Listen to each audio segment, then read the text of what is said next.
জিহাদ করার ঘোষণা আছে। আমি সর্বশেষ আমাদের সাধ্য নয়, ফিলিস্তিনিকে যুদ্ধ করার চিন্তা আমাদের সাধ্য রয়েছে।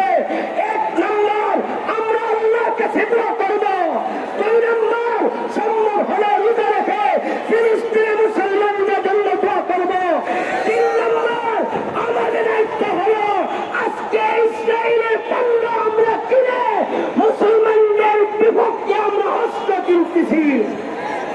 আমরা পক্ষের সরকার, কিন্তু আজকের এই সরকার প্রায় বছর গঠিত হয়ে গেল, কিন্তু 1 বছরের ভিতরে আমাদের এই সরকার প্রধানের পক্ষ থেকে ফিলিস্তিন এর গাজার উপরে নির্মমভাবে নির্যাতনের বিরুদ্ধে কোন কথা না বলার আমরা এই প্রধান উপদেষ্টার প্রতি নিন্দা জ্ঞাপন করছি।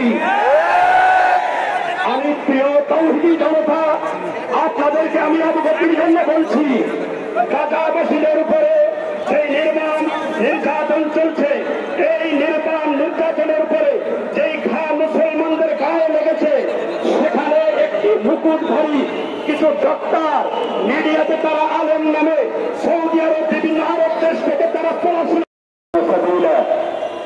সংগ্রামী তরুণী জনতা, একটি কথা আশ্বস্ত করতে চাই, সারা বিশ্বের কুপুরি শক্তি ঐক্যবদ্ধ হয়ে গাজার মুসলমান নিধনে নেমেছে। তারা পশ্চিমকালে কোনদিনও গাজাবাসীকে গাজা থেকে সরাতে পারবে না। ফিলিস্তিনবাসী তাদের জমি ফিরে পাবে। কুখ্যাত ইহুদি গোষ্ঠী মানচিত্র থেকে বিলীন হবে। আল্লাহ তাআলার ওয়াদা, আল্লাহ রাব্বুল আলামিন কোন কাফেরকে মুসলমানের বিরুদ্ধে শক্তিশালী হওয়ার সুযোগ দিবেন না। রক্ষক অতএব মুসলমানদের রক্ষণাবেক্ষণা আল্লাহ তাআলা করবেন।